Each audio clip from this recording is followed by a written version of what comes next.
తాకట్లో ఉన్న మీ బంగారాన్ని విడిపించి ఆ రోజు ఆన్లైన్ రేటుకి కొంటాం. Sharma gold company.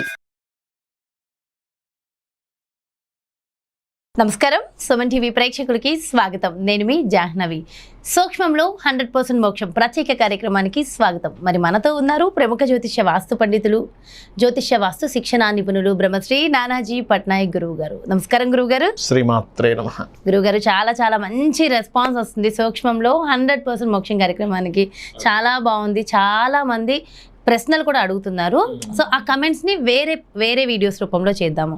మరి సూక్ష్మంలో 100% మోక్షం ప్రత్యేక కార్యక్రమంలో మరి 12వ వీడియో మీరు ఏమి ఇవ్వబోతున్నారు? 12వ వీడియోలో ఫస్ట్ ఆఫ్ ఆల్ ఏంటంటే ఇక్కడ మనం వివాహం సంబంధించినటువంటి విషయం మీద చెప్తాను నేను మీకు. అంటే ఇక్కడ వివాహం అనేటువంటిది రకరకాలుగా, ఒక్కొక్క వ్యక్తికి ఎన్ని సంబంధాలు చూసినా కుదరదు. అవును. లేదా కుదిరిన తర్వాత ఇద్దరూ కూడా సక్రమంగా ఉండలేకపోతుంటారు. దానికి జ్యోతిష సంబంధించినటువంటి దోషాలు ఉంటాయి వాళ్ళకి. అంటే పాస్ట్ లైఫ్లో చేసుకున్నటువంటి కర్మ ఆధారంగా ఈ జన్మలో మనం అనుభవిస్తూ ఉంటాము. రెండవది ఏంటంటే గృహంలో కొన్ని డైరెక్షన్స్ బాగోకపోవడం వల్ల కూడా ఆ దోషాలు ఏర్పడుతూ ఉంటాయి. అంటే ఆ ఇంట్లో ఉన్నంతకాలం పెళ్ళి అవ్వచ్చు. చూడండి, కొంతమంది చూడండి, మేము ఇల్లు మారాము, ఇంట్లోకి రాగానే మా అబ్బాయి పెళ్ళైంది అంటూ ఉంటారు. నేను అలాంటి కేసెస్ బోల్డ్ చూసా. మేము ఇల్లు మారాము సార్, ఆ ఇంటికి వచ్చినప్పుడు నుంచి ఒక్క శుభకార్యం చేయలేదు అంటూ ఉంటారు. ఇల్లు మారగానే పెళ్ళైంది అంటూ ఉంటాడు. బికాస్ గృహానికి కూడా బలం ఉంటుంది, పెళ్లి చేసే బలం ఉంటుంది, సంతానాన్ని ఇచ్చే బలం ఉంటుంది, గృహానికి ఉంటుంది, ఖచ్చితంగా ఉంటుంది. అలాగే ఇంకోటి ఏంటంటే మైండ్ సెట్.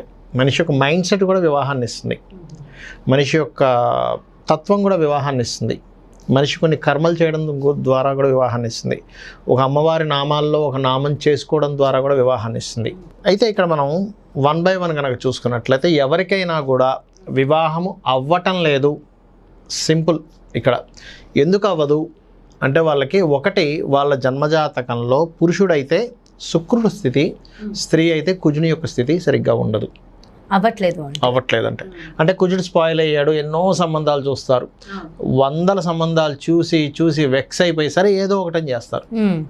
ఆ ఏదో ఒకటని చేసేటువంటి తప్పిదమే వాళ్ళ లైఫ్ను మొత్తం టర్న్ చేస్తుంది. అరే ఇన్ని మంచి సంబంధాలు వస్తే ఈ సంబంధం చేసి నేను తప్పు చేశానేంటి అని బాధపడతారు తర్వాత. అలాగే స్త్రీ పురుష ఇద్దరి విషయంలో అలా జరుగుతూ ఉంటుంది. కొంతమందికి వివాహం అయిన తర్వాత సరిగ్గా ఉండదు. కారణం ఏంటంటే వీళ్ళిద్దరి జాతక చక్రాల్లో గురుబలము లోపిస్తుంది. ఇద్దరికి గురుబలం లోపిస్తుంది. ఇది వివాహ విషయంలో గురుబలం.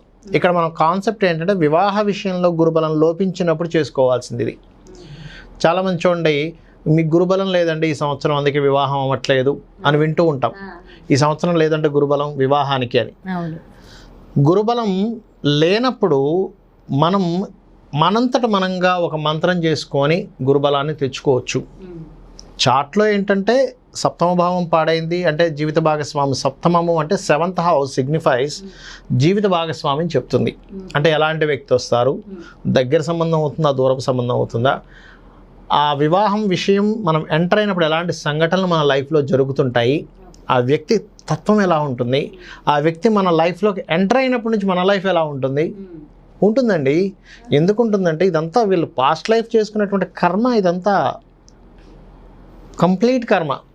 అయితే ప్రతి ఒక్కరికి ఉన్న ఆశ ఏంటి, నాకు మంచి సంబంధం కావాలి. అవును, వాళ్ళు ఎలాగున్నా నాకు మాత్రం మంచి సంబంధం కావాలని ఉంటుంది. అంతే కదా. అంతే. మంచి సంబంధం రావాలి అంటే ఫస్ట్ మీరు 7th హౌస్లో ఏ ప్లానెట్ ఉందో దానికి చేసుకోవాలి ఫస్ట్. లేదా 7th హౌస్ని ఏదైనా ప్లానెట్ చెడగొడుతుంది. లేదా 7th భావాన్ని, కొన్ని భావాలు ఎలా ఉంటాయంటే మనం ఎంతసేపు సప్తమాన్ని చూస్తాం, ఆ సప్తమాన్ని ఆపరేట్ చేసే మిగతా 11 houses దాన్ని ఆపరేట్ చేస్తూ ఉంటుంది. ఇది లోతైన విషయం.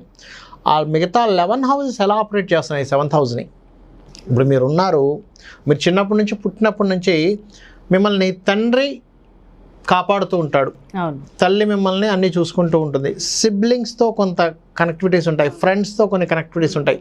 ఈ అన్ని నడుమ అంటే మీ ఆఫీసు, మీ స్టూడెంట్స్, మీ యొక్క ఎవ్రీథింగ్, అవన్నీ ఆపరేటింగ్తో మీరు ఉంటారు.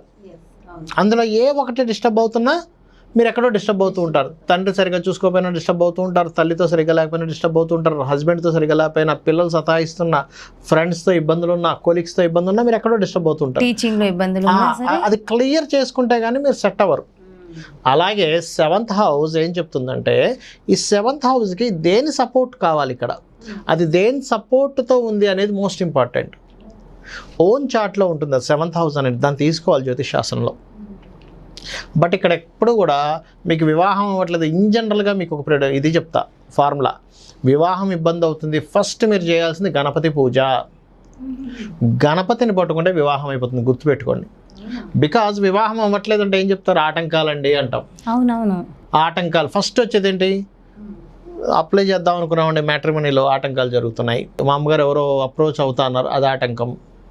వాళ్ళు వస్తా అన్నారు, రావట్లేదు, మేము వెళ్దాం అనుకుంటున్నాం, వెళ్ళకపోతున్నాం. అంటే ఏంటి, ఆటంకం జరుగుతుందంటే గణపతి అక్కడికి వస్తే ఆ ఆటంకం తొలగుతుంది. ఫస్ట్ మీరు ఫస్ట్ పాయింట్ అక్కడ పట్టుకోవాలి, గణపతిని చేసుకోవాలి వివాహం అవ్వట్లేదు అంటే. రెండవది, వివాహం అవ్వట్లేదు అంటే వాస్తుపరంగా కూడా దోషం ఉంటుంది. ఒక్కోసారి వాళ్ళ జాతకాలు చూస్తేనేమో బ్రహ్మాండంగా ఉంటాయి, అరే వివాహం అయిపోలే, నెక్స్ట్ ఇయర్ లాస్ట్ ఇయర్ అయిపోలే, ఎందుకు అవ్వలేదు అంటూ ఉంటాం.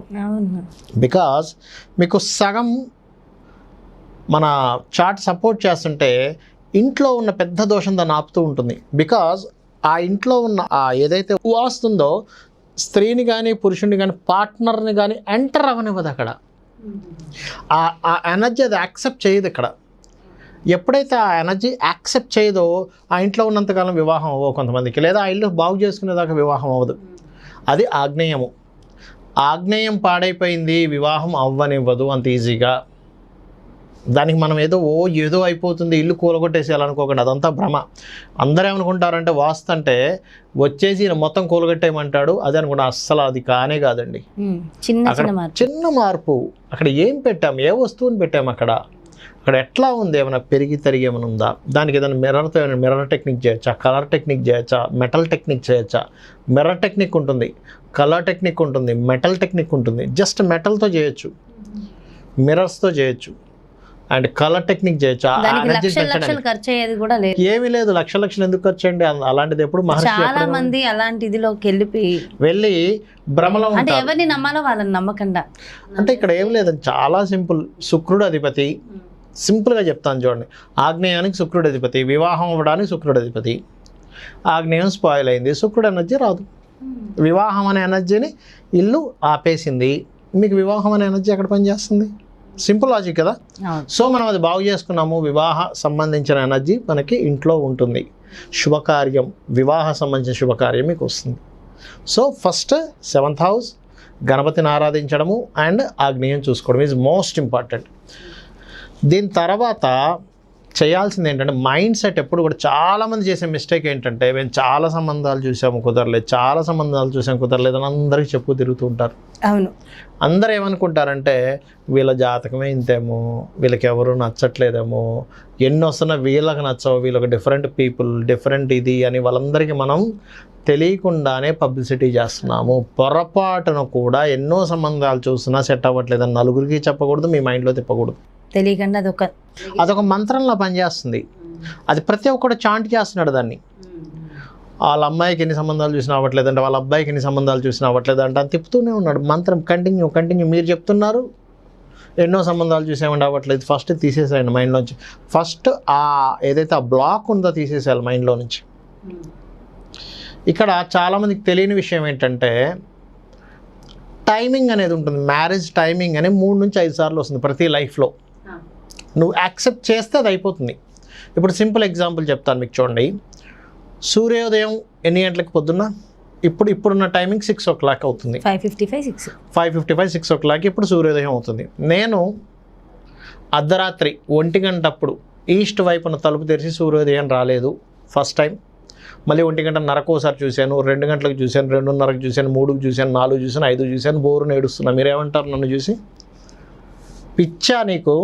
6 గంటలకు సూర్యోదయం అయితే నువ్వు 2 గంటల నుంచి ఎందుకు చూస్తున్నావు? అంతే కదా. అందరూ చేసే మిస్టేక్ కూడా అదే. టైమింగ్ ఆఫ్ మ్యారేజ్ రాకముందు టైమింగ్ ఎప్పుడుందో తెలుసుకోకుండా ముందు ప్రయత్నాలు చేస్తుంటారు, రాలేదని ఇబ్బంది పడుతూ ఉంటారు. ఇక్కడ బ్యూటీ ఏంటంటే, ఆస్ట్రాలజీలో ఉన్న బ్యూటీ ఏంటంటే, టైమింగ్ ఎప్పుడు ఉంది, మీరు ఎప్పుడు చేసుకుంటే బాగుంటుందని ఉంటుంది. మీరు ఎప్పుడు వివాహం చేసుకుంటే బాగుంటుందని ఉంటుంది, మీకు ఎప్పుడు టైమింగ్ ఉందో తెలుస్తుంది. ఆ 3 to 5 times ఆ టైమింగ్స్ తీసుకొని ఇక్కడ నుంచి ఇక్కడ ఈ ఇయర్ పలానా 2024 January to March, this year this months, ఈ 3 months ఈ 4 months this is the correct. ఈ గోచారం ఇక్కడికి వస్తుంది, సో ఎక్కడ కూడా నెగటివ్ గోచారం లేదు, పాజిటివ్ గోచారం ఉంది, ఈ టైంలో మీరు వెతుక్కుంటే అయిపోతుంది. అర్ధరాత్రి అప్పుడు 1 గంటప్పుడు మీరు షాప్స్కి వెళ్ళిన ఏదో కొనుక్కుందాం అని బయలుదేరితే ఎలా అండి? తెలిసినప్పుడు వెళ్ళాలిగా మీరు. అన్నీ మూసున్నాయి అంటే అట్లా అంతే కదా. నేనేదో అర్ధరాత్రి నుంచి తెల్లారే వరకు చూసినట్టు ఉంటుంది సూర్యుడి కోసం.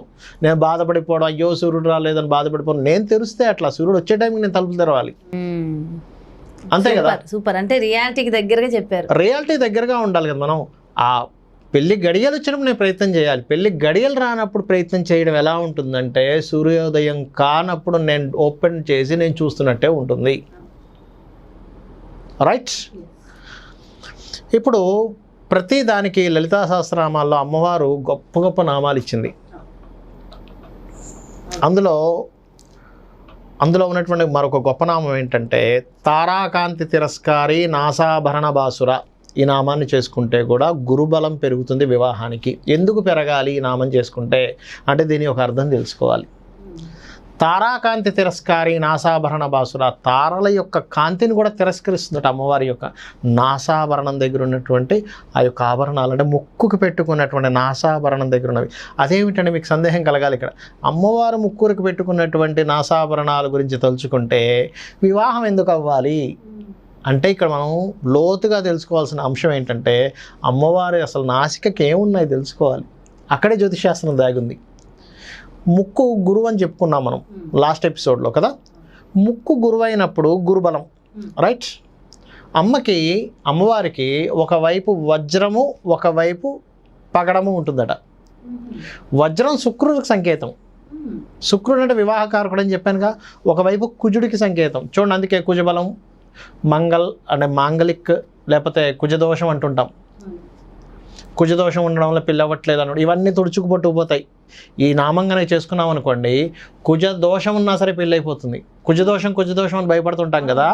ఈ నామం ప్రత్యేకంగా కుజదోషం ఉన్న వివాహాన్ని ఇస్తుంది. ఎందుకంటే శుక్రుడు, వజ్రం శుక్రుడు, పగడం కుజుడు, ముక్కు గురువు, మధ్యలో ఒక బులాకి ఉంటుందట అమ్మవారికి. ఆ చంద్రుడు, ముత్యపు బులాకి ఉంటుంది. చంద్రుడు ఇస్ ద మూమెంట్, అంటే వివాహ సంబంధించిన విషయాన్ని కదుపుతుంది. ఈ నామం చేసుకుంటే అబ్బా అమ్మవారి ముక్కు అప్పుడే విచ్చుకున్నటువంటి పుష్పంలా ఉంది. అంత అందమైనటువంటి ముక్కుకి ఒకవైపు వజ్రం ఉంది, అది శుక్రుడు కదా. ఒకవైపు పగడం ఉంది, అది కుజుడు సంబంధించినటువంటి రత్నం కదా. మధ్యలో ఉన్న బులాకి అమ్మవారు శ్వాస పీల్చుకొని వదులుతూ ఉంటే ఆ బులాకి అలా కదులుతూ ఉంటుంది. అబ్బాయి ఎంత అద్భుతమైన అమ్మవారి యొక్క ముక్కు అనుకుంటుంటే మీకు గురు బలంతో సంబంధం లేకుండా అమ్మవారి అనుగ్రహంతో గురుబలం వస్తుంది. కుజ దోషాలు 1000 ఉన్నా సరే మీకు అది తుడిచిపెట్టుకుపోతుంది, వివాహం అయిపోతుంది. నిజంగా ఇదొక చిన్నదండి, చిన్న మంత్రము. మనం ఏదో ఖర్చు పెట్టేసి ఏదేదో చేసేస్తుంటాం. అమ్మవారికి ఉన్న గొప్పతనం ఏంటంటే చిన్న మంత్రం అయిపోతుంది పని. నిజంగా అంటే మీరు చెప్తుంటే కూడా అయిపోయినట్టే అనిపిస్తుంది పని. ఎందుకంటే ఇక్కడ మీరు ఇంకా 10 ఆలోచించకూడదు మైండ్లో. కుజదోషం ఉందని చెప్పారు ఆస్ట్రాలజరు, లేకపోతే ఇంకోటి ఏదో ఇన్ని తిరస్కరించి అవన్నీ కాదు. నేను అమ్మను పట్టుకున్నాను, అమ్మే నాకు వివాహం చేయిస్తుంది, అంతే సింపుల్. ఇంకా నేను అమ్మను పట్టుకున్నా, నేను ప్రయత్నం చేస్తా, నాకు అయిపోతుంది. మ్యాట్రిమోనీలో అప్లై చేస్తా, వస్తాయి 100 వస్తాయి, అందులో 90 మంది రిజెక్ట్ చేస్తా. అవన్నీ ఏమైపోయింది? రిజెక్ట్ చేస్తే ఏమైపోయింది? ఇప్పుడు మనం షాప్కి వెళ్తాము, బట్టలన్నీ తీసుకున్నాయి, వద్దు. ఆ సేల్స్ మ్యాన్ ఏమైనా బాధపడతాడు? అయ్యో ఈ నీలం రంగు చీర కూడా తీసుకోలేదు అని బాధపడుతూ కూర్చుంటాడా? అంతే కదా. ఆవిడికి నచ్చలేదు, పింక్ తీసాయి, రెడ్ తీసాయి, ఎల్లో తీసాయి, ఈ క్రీమ్ కలర్ ఏదో నచ్చింది తీసేసుకో. అంతే కదా. సేమ్ అమ్మవారు నాకు వివాహం చేయించడం, మంచి సంబంధం కోసం ఆవిడ తిప్పుతుంది ఇవన్నీ. సింపుల్. నేను అమ్మవారిని తలుచుకుంటున్నా, నాకు అవుతుంది. కుజదోషం లేదు, గడిది గుడ్డు లేదనుకొని చేసుకుంటూ వెళ్ళిపోవడం అమ్మవారిని. ఎందుకంటే ఆ కుజుడు అందరూ, బ్రహ్మ అందరూ కూడా అమ్మవారి ముందు నిలబడి ఉంటాడు కింకర్లాగా. అమ్మవారి భక్తుడు, అమ్మవారు చెప్తుంది, అరే నా భక్తుడు, అతని యొక్క పాపాలని ఆమె యొక్క పాపాలని తీసేయి, తీసేస్తుంది. అంత నమ్మకంగా ఉండాలి. Yes, అసలు మీరు చెప్తుంటేనే ఎంత కాన్ఫిడెన్స్ వస్తుందంటే గురూజీ, నిజంగా నాకు అంటే చూసే ప్రతి ఒక్కరికి కూడా నిజంగా చాలా కాన్ఫిడెన్స్ ఇస్తున్నారు. నిజంగా సూక్ష్మంలో 100% మోక్షం. నిజంగా థ్యాంక్ యూ సో మచ్ గురువు గారు. చాలా మంచి మంచి విషయాలు మీరు చెప్తున్నప్పుడే ఆ నమ్మకం 100% కలిగేస్తుంది. 100% ప్రతి ఒక్కరికి కూడా మోక్షం లభిస్తుంది. Thank you so much Guruji. శ్రీమాత్రే నమః. సో చూసారు కదండి, మరి నా మాట అయితే అబద్ధం కాదని నేను అనుకుంటున్నాను. ఒక్కొక్క మాట ఒక్కొక్క వేదనలాగా అసలు గురువు గారు చెప్తున్నప్పుడే అది వింటే చాలు మనకున్న సకల దోషాలు తొలగిపోయాయి. ఆ అమ్మవారి నామస్మరణ మనం విన్నాం, ఈ వీడియోలో ఈ శ్లోకం విన్నాం. సో దీంతోనే మన దోషాలు పోయాయి అన్నంతగా అనిపిస్తుంది కదండి. మరి అదే సూక్ష్మంలో మోక్షం ప్రత్యేక కార్యక్రమం. మరి నిజంగా చెప్పినట్టుగానే గురువుగారు చాలా చిన్న రెమెడీ, పెద్ద సమస్యకైనా చిన్న రెమెడీతో ఖచ్చితంగా ఫలితం ఇస్తుంది కదా. సో ఖచ్చితంగా అందరూ దీన్ని విని చేసి ఆచరించి ఫలితం పొంది ఆనందంగా ఉండాలని మనస్ఫూర్తిగా కోరుకుంటూ మరో చక్కటి వీడియోతో మళ్ళీ మీ ముందుకు వచ్చేస్తాను. అదేవిధంగా మీకు పర్సనల్గా జాతకానికి సంబంధించి కానీ మీ ఇంటి వ్యాపార వాస్తుకి సంబంధించి కానీ గురువుగారిని సంప్రదించాలి, గురువుగారి అపాయింట్మెంట్ కావాలి అనుకుంటే కింద స్క్రోల్ అవుతున్న నెంబర్స్కి కాంటాక్ట్ అవ్వండి. నమస్కారం.